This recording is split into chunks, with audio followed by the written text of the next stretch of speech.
करेंगे। रगड़ द्वारा आवेशन। जब आप प्लास्टिक की कंघी या स्केल को सूखे बालों से रगड़ते हैं, तब वे भी कुछ विद्युत आवेश अर्जित कर लेते हैं। इन वस्तुओं को आवेशित वस्तुएं कहते हैं। प्लास्टिक की कंघी तथा प्लास्टिक के स्केल को आवेशित करने की प्रक्रिया में बाल भी आवेशित हो जाते हैं। अगर आप रगड़ द्वारा आवेशित की गई वस्तुएं जैसे कि प्लास्टिक की कंघी या प्लास्टिक के स्केल को अगर आप कागज के टुकड़ों की तरफ लेके जाते हैं तो वे कागज के टुकड़ों को आकर्षित कर लेते हैं। आवेशों के प्रकार तथा इनकी अन्योन्य क्रियाएं। हम एक क्रियाकलाप देखते हैं। दो गुब्बारे फुलाइए और उन्हें इस प्रकार लटकाइए कि एक दूसरे को स्पर्श न करें। आप चित्र में देख सकते हैं। दोनों गुब्बारों को किसी ऊनी कपड़े से रगड़िए और छोड़ दीजिए, तो आप पाएंगे कि दोनों गुब्बारे एक दूसरे को प्रत्याकर्षित कर रहे हैं। इसी प्रकार एक और क्रियाकलाप कीजिए। आप एक पेन की बेकार रिफिल को लीजिए और उसे पॉलिथीन से रगड़िए और उसे कांच के ग्लास को स्टैंड के भांति उपयोग करते हुए उसे ग्लास में रखिए और उनमें से एक गुब्बारे को उसके पास लेके जाएं और आप पाएंगे कि दोनों एक दूसरे को आकर्षित कर रहे हैं। तो फिर हम यह कह सकते हैं कि आवेश के दो प्रकार होते हैं, सजातीय और विजातीय। सजातीय एक ही प्रकार के आवेश एक दूसरे को प्रत्याकर्षित करते हैं, जबकि विजातीय भिन्न प्रकार के आवेश एक दूसरे को आकर्षित करते हैं। आवेश का स्थानांतरण। आप एक खाली बोतल लीजिए और बोतल के मुंह के साइड से कुछ बड़ा गत्ते का टुकड़ा लीजिए। उसमें एक छेद बनाइए जिसमें धातु की पेपर क्लिप घुसाई जा सके, जैसा कि चित्र में दर्शाया गया है।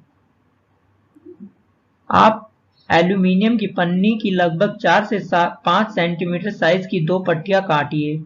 चित्र में दर्शाए अनुसार उन्हें पेपर क्लिप पर लटकाइए और गत्ते के ढक्कन में पेपर क्लिप को इस प्रकार घुसाइए कि वह गत्ते के लंबवत रहे।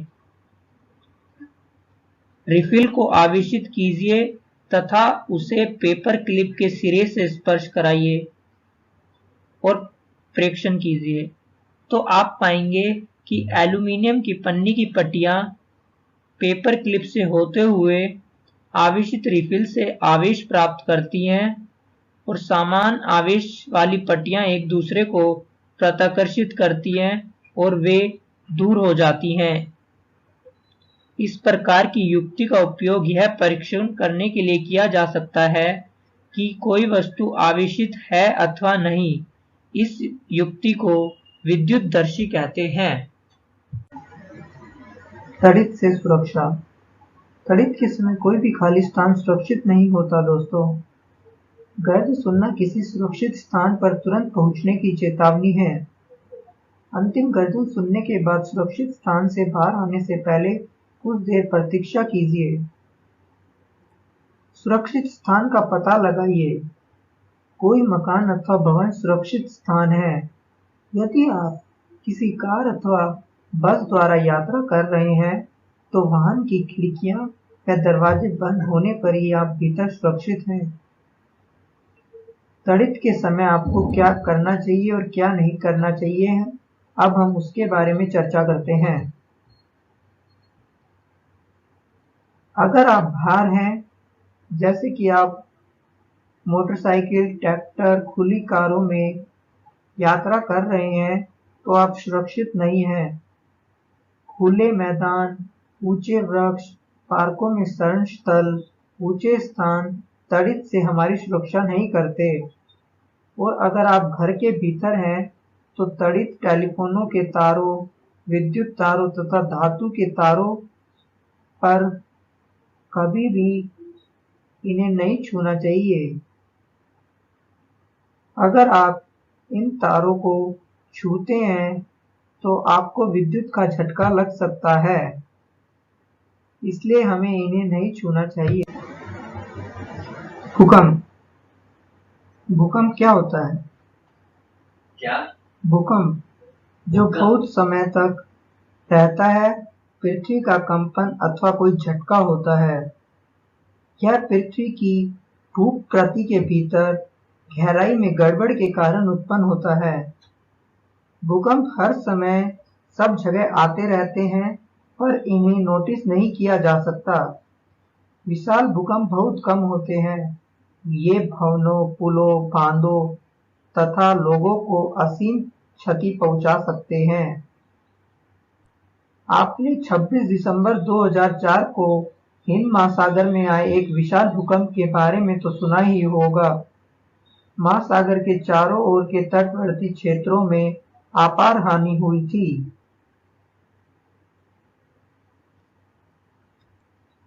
भूकंप से बचाव।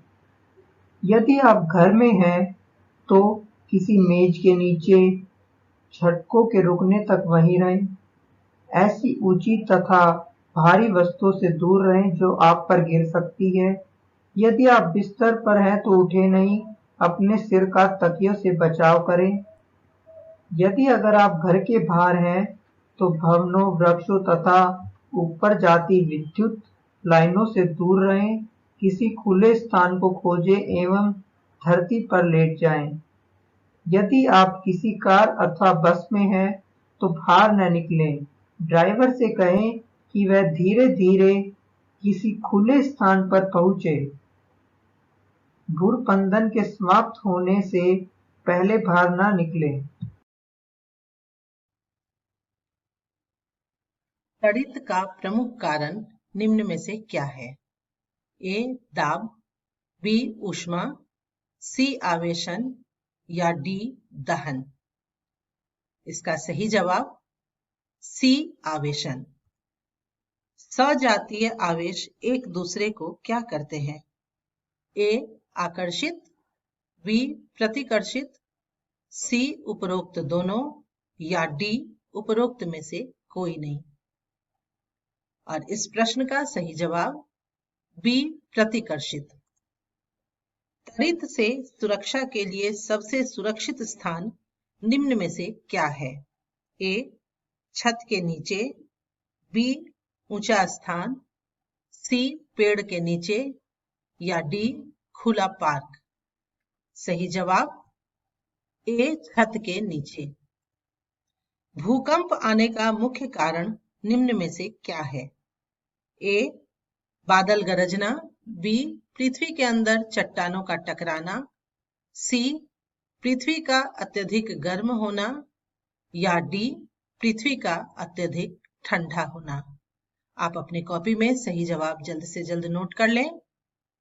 और इस प्रश्न का सही जवाब बी. पृथ्वी के अंदर चट्टानों का टकराना। भूकंप आने पर अपने बचाव के लिए हमें क्या करना चाहिए? ए. पेड़ के नीचे जाना चाहिए, बी. सीढ़ियों पर बैठ जाना चाहिए, सी. छत पर जाना चाहिए या डी. किसी बेंच, डेस्क आदि के नीचे छिपना चाहिए। और इस प्रश्न का सही जवाब डी. किसी बेंच, डेस्क आदि के नीचे छिपना चाहिए।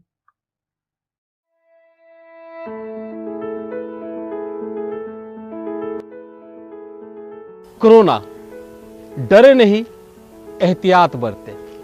ग्रामीण भाइयों और बहनों, टीवी, मोबाइल, समाचार पत्रों के माध्यम से आप इस महामारी कोरोना के बारे में जान गए होंगे। ये आप जानते हैं कि सावधानी इलाज से बेहतर है। आप भी उत्सुक होंगे ये जानने के लिए कि अभी के स्थिति में अपने गांव में कोरोना नामक इस महामारी को फैलने से रोकने के लिए क्या करें। तो आप ये कार्य अवश्य करें। भीड़ भाड़ से बचें। अधिकतर समय अपने घर में अपने परिवार के सदस्यों के साथ बिताएं। अगर निहायत ही जरूरी हो तो कम से कम सदस्य घर से बाहर निकले।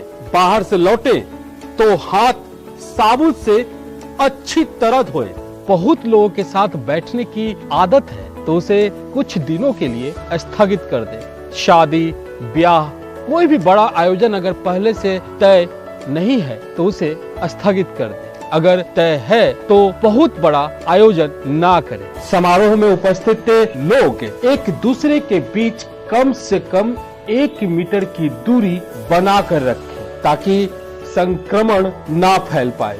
यदि बहुत आवश्यक ना हो तो धार्मिक, सामाजिक और सांस्कृतिक कार्यक्रमों को स्थगित कर दें, क्योंकि ऐसे आयोजनों में अधिक लोग इकट्ठा हो जाते हैं और संक्रमण का खतरा बढ़ जाता है। थोड़ा सा एहतियात, थोड़ी सी सावधानी से इस महामारी को फैलने से रोके। राज्य स्वास्थ्य समिति बिहार द्वारा जनहित में जारी। अधिक जानकारी के लिए संपर्क करें टोल फ्री नंबर 104 पर। आशा करती हूँ कि आज के एपिसोड में आपको जो भी बातें बताई गई हैं उसे आप समझ पाए होंगे और जरूरी बिंदुओं को अपनी कॉपी में नोट भी किया होगा।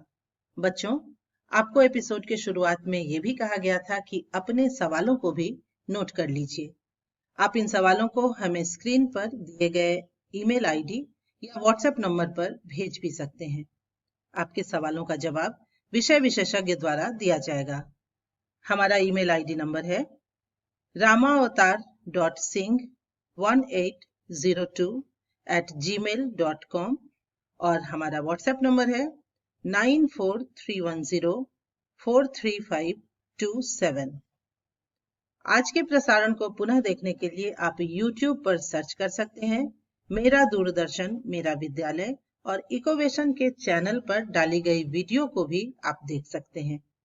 यह प्रसारण आज 12 बजे के बाद कभी भी देखा जा सकता है।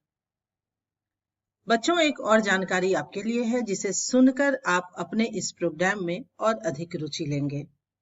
आप सभी स्वरचित कविता, कहानी, पेंटिंग तथा छोटे छोटे वीडियो बनाकर भी हमें स्क्रीन पर दिए गए व्हाट्सएप या ईमेल पर पोस्ट कर सकते हैं।